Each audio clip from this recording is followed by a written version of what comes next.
अमृत महोत्सव के लक्षावधि कार्यक्रम किए हैं। शायद इतिहास में इतना विशाल, व्यापक, लंबा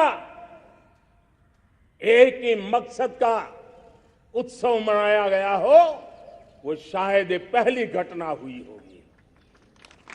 और हिंदुस्तान के हर कोने में उन सभी महापुरुषों को याद करने का प्रयास किया गया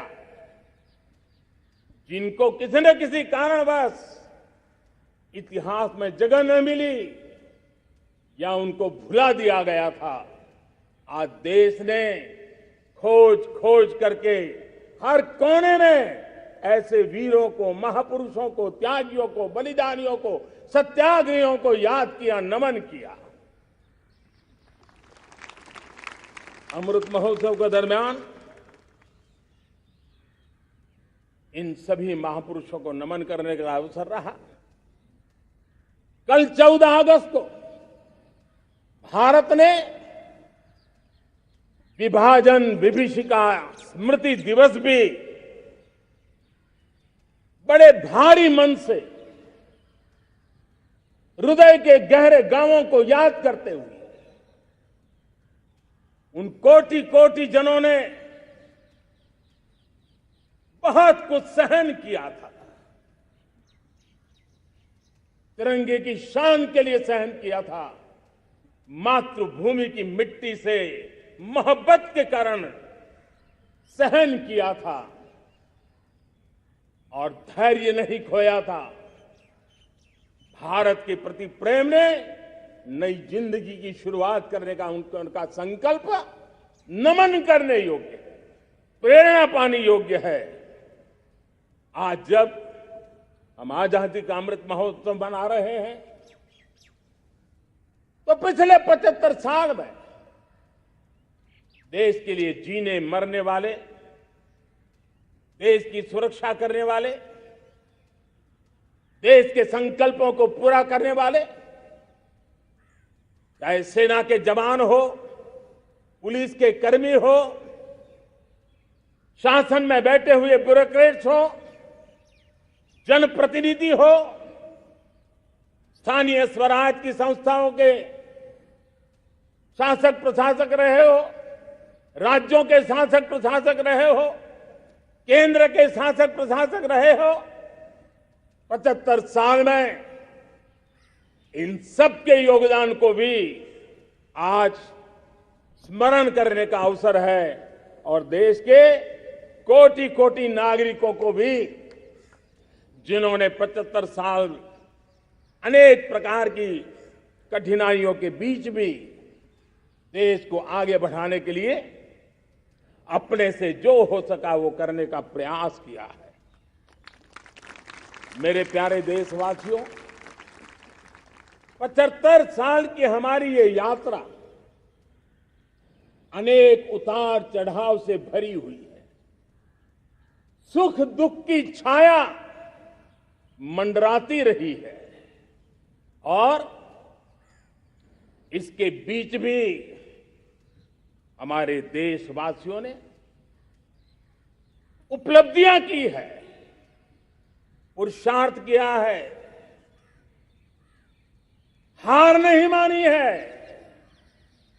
संकल्पों को ओझल नहीं होने दिया है।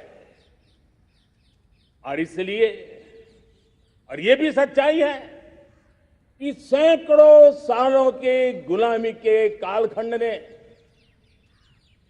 भारत के मन को, भारत के मानवीय की भावनाओं को गहरे घाव किए थे, गहरी चोटें पहुंचाई थी, लेकिन उसके भीतर एक जिद भी थी, एक जिजीविषा भी थी, एक जुनून भी था, एक जोम भी था। और उसके कारण अभावों के बीच में भी, उपहास के बीच में भी, और जब आजादी का जंग अंतिम चरण में था तो देश को डराने के लिए, निराश करने के लिए, हताश करने के लिए सारे उपाय किए गए थे। अगर आजादी आई, अंग्रेज चले जाएंगे तो देश टूट जाएगा, बिखर जाएंगे, लोग अंदर अंदर लड़ करके मर जाएंगे, कुछ नहीं बचेगा, अंधकार युग में भारत चला जाएगा। न जाने क्या क्या आशंकाएं व्यक्त की गई थी, लेकिन उनको पता नहीं था ये हिंदुस्तान की मिट्टी है। इस मिट्टी में वो सामर्थ्य है जो शासकों से भी परे सामर्थ्य का एक अंतर प्रभार लेकर के जीता रहा है, सदियों तक जीता रहा है। और उसी का परिणाम है हमने क्या कुछ नहीं झेला। कभी अन्न का संकट झेला, कभी युद्ध के शिकार हो गए, आतंकवाद ने डगर डगर चुनौतियां पैदा की, निर्दोष नागरिकों को मौत के घाट उतार दिया गया, छद्म युद्ध चलते रहे, प्राकृतिक आपदाएं आती रही, सफलता विफलता, आशा निराशा, न जाने कितने पड़ाव आए हैं। लेकिन इन पड़ाव के बीच भी भारत आगे बढ़ता रहा। भारत की विविधता जो औरों को भारत के लिए बोझ लगती थी, वो भारत की विविधता ही भारत की एक अनमोल शक्ति है, शक्ति का एक अटूट प्रवाह है। और दुनिया को पता नहीं था कि भारत के पास एक इनहेरेंट सामर्थ्य है, एक संस्कार सरिता है, एक मन मस्तिष्क का विचारों का बंधन है, और वो है भारत लोकतंत्र की जननी है, मदर ऑफ डेमोक्रेसी है। और जिनके जहन में लोकतंत्र होता है,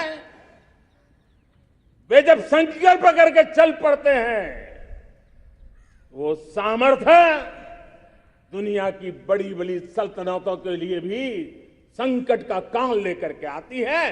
ये मदर ऑफ डेमोक्रेसी,